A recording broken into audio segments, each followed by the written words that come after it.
नमस्कार. आज आपण भेट देणार आहोत पंचवटी नाशिक येथील महात्म्य आणि अद्भुत इतिहास असलेल्या कपिलेश्वर महादेव मंदिरास. नाशिकच्या पंचवटी परिसरातील अत्यंत प्राचीन आणि पवित्र अशा कपिलेश्वर महादेव मंदिर हे मंदिर संपूर्ण जगात एका अनोख्या वैशिष्ट्यासाठी प्रसिद्ध आहे. कारण येथे भगवान शिवाच्या शिवलिंगासमोर नंदीची मूर्ती नाही असे वैशिष्ट्य असलेले हे जगातील एकमेव शिवमंदिर मानले जाते. या मंदिरामागे एक अतिशय रंजक आणि पौराणिक आख्यायिका सांगितली जाते. प्राचीन काळी ब्रह्मदेवाला 5 मुखे होती.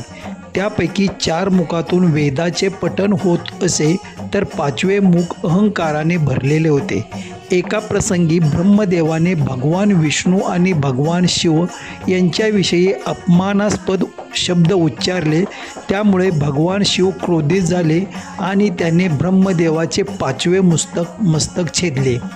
परंतु ब्रह्मदेवाचे मस्तक छेदल्यामुळे भगवान शिवांना ब्रह्महत्येचे पाप लागले. त्या पापातून मुक्त होण्यासाठी त्यांनी विविध तीर्थक्षेत्रांचा प्रवास सुरू केला. या यात्रेदरम्यान ते नाशिकच्या पवित्र पंचवटीमध्ये आले. येथे त्यांनी देवशर्मा नावाच्या एका ब्राह्मणाच्या घरी मुक्काम केला. त्या रात्री भगवान शिवांनी एका गायीचे आणि तिच्या वासराचे संभाषण ऐकले. असे मानले जाते की ते वासरू म्हणजे नंदीचाच अवतार होता. वासराने आपल्या आईला सांगितले की देवशर्मा त्याचा छळ करतात आणि तो त्याचा वध करणार आहे. त्यावर गायीने त्याला समजावले की ब्राह्मणाचा वध करणे म्हणजे ब्रह्महत्या हे अत्यंत मोठे पाप आहे. तेव्हा वासराने उत्तर दिले, भगवान शिवांनाही ब्रह्महत्येचे पाप लागले आहे, पण त्यातून मुक्त होण्याचा मार्ग ते निश्चितच शोधतील. दुसऱ्या दिवशी वासराने देवशर्माचा वध केला.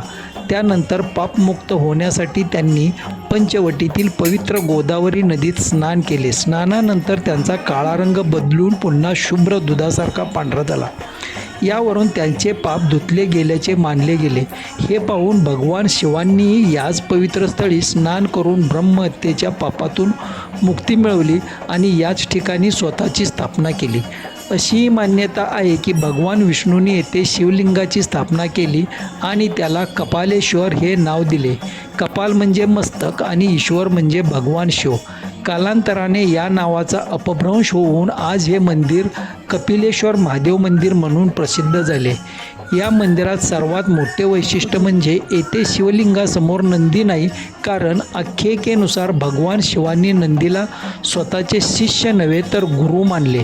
गुरुला आपल्यासमोर बसवण्याऐवजी सर्वोच्च आदर देण्यासाठी येथे नंदीची मूर्ती शिवलिंगासमोर स्थापित करण्यात आली नाही आणि ही परंपरा आजही कायम आहे. पंचवटी हे स्थान स्वतःमध्ये अत्यंत पवित्र मानले जाते. गोदावरी नदीच्या पावन तीरावर वसलेले हे क्षेत्र भगवान श्रीराम, माता सीता आणि लक्ष्मण यांच्या वनवासातील अनेक घटनांचे साक्षीदार आहेत. त्यामुळे कपिलेश्वर महादेव मंदिराचे धार्मिक आणि ऐतिहासिक महत्त्व अधिकच वाढते. अशी श्रद्धा आहे की कपिलेश्वर महादेवाचे दर्शन आणि भक्तिभावाने केलेली पूजा मनुष्यांच्या पापांचे शालन करते, मनशांती प्रदान करते आणि मोक्षप्राप्तीचा मार्ग प्रशस्त करते. जर तुम्ही नाशिकला भेट देत असाल तर या अद्वितीय आणि प्राचीन मंदिराचे दर्शन अवश्य घ्या. येथे मिळणारी दिव्य ऊर्जा, शांत वातावरण आणि आध्यात्मिक अनुभूती प्रत्येक भाविकांच्या मनाला नवचैतन्य देते. हे मंदिर आपण मागील व्हिडिओत गोराराम मंदिर पाहिले, बरोबर त्याच्या समोर आहे. हर हर महादेव.